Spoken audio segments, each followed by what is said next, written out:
देशभरात गाजलेलं नीट पेपरफुटी प्रकरण ताजं असतानाच महाराष्ट्रात एमपीएससी पेपरफुटीचा आरोप करण्यात येतोय। एमपीएससी म्हणजे महाराष्ट्र लोकसेवा आयोग।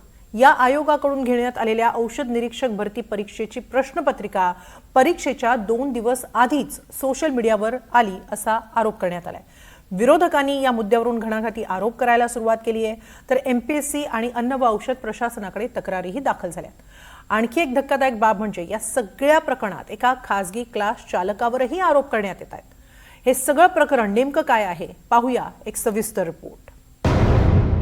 आधी नीट, आता एमपीएससीचा पेपर फुटल्याचा आरोप।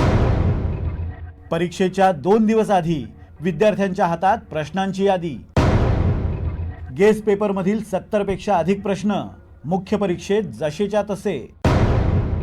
पेपर फुटल्याचा दावा करणाऱ्या व्हॉट्सॲप चॅटनं उडाली खळबळ। नीट पेपर फुटीनंतर निर्माण झालेलं वादळ आता कुठे शमत नाही, तोवरच महाराष्ट्रात पेपर फुटीच्या नव्या आरोपांची राळ उठली आहे। एमपीएससी म्हणजेच महाराष्ट्र लोकसेवा आयोगाकडून घेण्यात आलेल्या औषध निरीक्षक भरती प्रक्रियेची प्रश्नपत्रिका फुटल्याचा आरोप झालाय।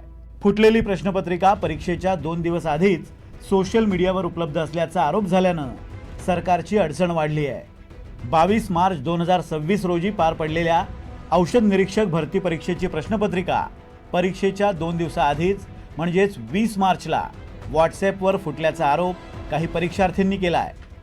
तसंच या प्रकरणी अन्न आणि औषध प्रशासनाचे आयुक्त तुकाराम मुंढे आणि एमपीएससीकडे पुराव्यांसह लेखी तक्रार दाखल करण्यात आली आहे। त्यामध्ये आपण तपासले असता ते प्रश्न 78 प्रश्न जवळपास सेम आहेत, ॲज इट इज आहे प्रश्न। तर विद्यार्थ्यांचं म्हणणं आहे की हे प्रश्न 20 मार्च रोजीच काही विद्यार्थ्यांना सप्लाय केले गेले काही क्लासेसच्या माध्यमातून। ते प्रश्न आयोगानं तपासून पाहावं की ते प्रश्न विद्यार्थ्यांकडे कसे आले, आयोगाच्या माध्यमातून आले, क्लासेसच्या माध्यमातून आले, क्लासेसकडे आले असतील तर ते कोणाच्या माध्यमातून आले, हे काम आयोगाचं आहे। या सगळ्या प्रकरणात नाशिकच्या मालेगावमधील एका तरुणानं पहिल्यांदा तक्रार केली। त्यानंतर अहिल्यानगरच्या आणखी एका तरुणानं पहिल्या तक्रारदाराचा उल्लेख करत दुसरी तक्रार केली, ज्यात अनेक गंभीर आरोप करण्यात आले आहेत। एमपीएससीकडून औषध निरीक्षक परीक्षेसाठी 29 जुलै 2025ला जाहिरात आली। 22 मार्च 2026 रोजी परीक्षा पार पडली। या परीक्षेला 44,500 विद्यार्थी बसले होते। निकालाची तारीख 12 जून होती। त्यानंतर 22 जुलैला तात्पुरती गुणवत्ता यादी प्रसिद्ध झाली। यामध्ये 506 उमेदवार पात्र झाले आणि त्यापैकी 150 जणांची अंतिम निवड करण्यात आली। तक्रारदाराच्या दाव्यानुसार नंदुरबारमध्ये असलेल्या कौटिल्य अकॅडमीमधून पेपर फुटला। परीक्षेत आलेले 90% प्रश्न या क्लासच्या विद्यार्थ्यांकडे 2 दिवस आधीच होते असाही आरोप आहे। एखाद्या विद्यार्थ्यानं पैसे दिल्यावर संबंधित व्यक्ती त्यांना व्हॉट्सॲपवर प्रश्न पाठवायचा, त्यानंतर 2-3 मिनिटात ते डिलीट करायचा। एका विद्यार्थ्यानं सगळे प्रश्न डाउनलोड झाल्यावर ते आपल्या मित्राला पाठवले आणि या सगळ्या प्रकाराचा भांडाफोड झाल्याचा दावा करण्यात आलाय। या मुद्द्यावरून आता विरोधकही आक्रमक झाले आहे। राष्ट्रवादी काँग्रेस शरद पवार गटाचे आमदार रोहित पवार आणि ठाकरेंच्या शिवसेनेच्या नेत्या सुषमा अंधारेंनी या प्रकरणात आरोप केले आहेत। तर ज्या नंदुरबारच्या कौटिल्य अकॅडमीवर पेपर लीकचा आरोप झालाय, त्या अकॅडमीचे संचालक प्रवीण पाटील यांनी मात्र हे सगळे आरोप फेटाळून लावले आहेत। 100 पैकी 90 प्रश्न हे मॅच एक्झॅक्टली त्या ठिकाणी होतात। म्हणजे 90% प्रश्न त्या उमेदवारांना पैसे दिल्यामुळे त्या ठिकाणी तिथं दिले गेले। म्हणजे एमपीएससी वर सगळ्यांचा विश्वास नक्कीच आहे, आमचा सुद्धा विश्वास आहे। पण नीट परीक्षेमध्ये जसं पेपर सेट करणारा व्यक्ती फुटला, तसंच एमपीएससी मध्ये सुद्धा पेपर जो सेट करणारा, पेपर लिहिणारा जो व्यक्ती होतो तो फुटला।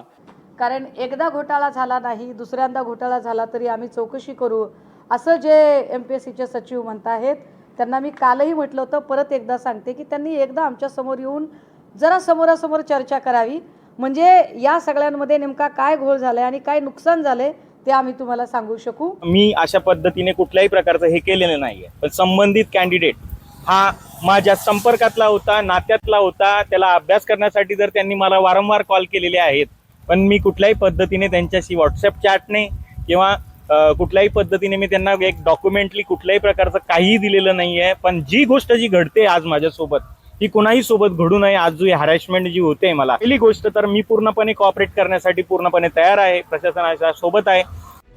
या मुद्द्यावरून आरोप प्रत्यारोप होत असतानाच या प्रकरणात नवा ट्विस्ट आलाय.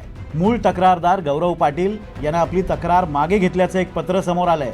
तसंच दुसरा तक्रारदार ऋषिकेश गांगुर्डे हा या परीक्षेत नापास झाल्यानं त्यानं फेरपरीक्षा व्हावी म्हणून जाणीवपूर्वक पेपर फुटल्याची तक्रार केल्याचा आरोपही गौरव पाटील यांना आपल्या पत्रात केला आहे. मात्र या पत्राबाबत गौरव पाटील यांनी जाहीरपणे कोणतीही भूमिका स्पष्ट केलेली नाही आहे. तर ऋषिकेश गांगुर्डे यांनी मात्र आपण तक्रार मागे घेणार नसल्याचं म्हटलंय.